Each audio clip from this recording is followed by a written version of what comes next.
ડભોઈમાં 4 inch વરસાદમાં જ પાણીના નિકાલની તંત્ર દ્વારા કોઈ જ પ્રકારની કામગીરી કરવામાં નહીં આવતા આખરે રહીશોએ રોડ પર ચક્કાજામ કર્યું હતું, જેથી તંત્રએ કામગીરી શરૂ કરતા જ ભરાયેલા પાણી ઓસરી રહ્યા હતા। ડભોઈ પંથકમાં 4 સપ્ટેમ્બરના રોજ 4 ઇંચ જેટલો વરસાદ થતા સોસાયટી વિસ્તારોમાં જળબંબાકારની સ્થિતિ સર્જાઈ છે, જેમાં ડભોઈની ઉમા સોસાયટી, આંબેડકર સોસાયટી સહિતની સોસાયટીઓમાં લોકોના ઘરોમાં પાણી ભરાયું હતું। છેલ્લા ઘણા સમયથી આ વિસ્તારોમાંથી પાણીનો નિકાલ નહીં થવાના કારણે રહીશો ત્રાહિમામ પોકારી ઉઠ્યા છે। લોકોના ફર્નિચર સહિત ઘરવખરીનો સામાન પલળી જતા આર્થિક નુકસાન વેઠવું પડે છે અને ચોમાસામાં 3 વાર વરસાદી પાણી લોકોના ઘરોમાં ભરાતા લોકોમાં ભારે રોષ જોવા મળ્યો છે। વહેલી સવારે ઉમા અને આંબેડકર સોસાયટીના રહીશોએ રોડ પર ઉતરીને ચક્કાજામ કર્યું હતું।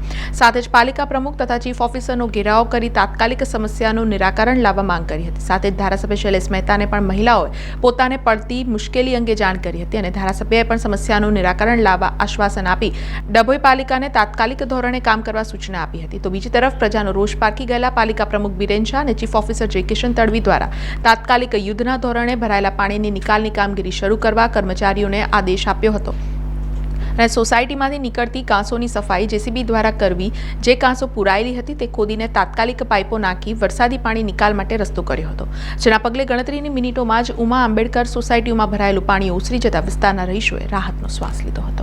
ઉમા સોસાયટીમાંથી બોલું છું।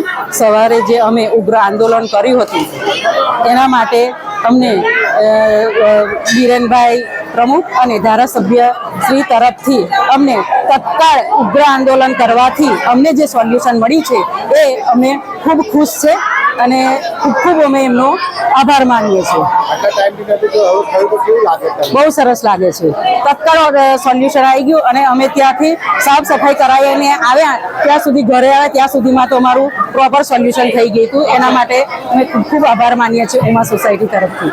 સમાચારોના સતત અપડેટ માટે TNN ન્યૂઝને YouTube પર સબસ્ક્રાઇબ કરી બેલ આઇકોન પ્રેસ કરો અને અમારી સાથે જોડાયેલા રહો Facebook, Instagram અને Twitter ઉપર।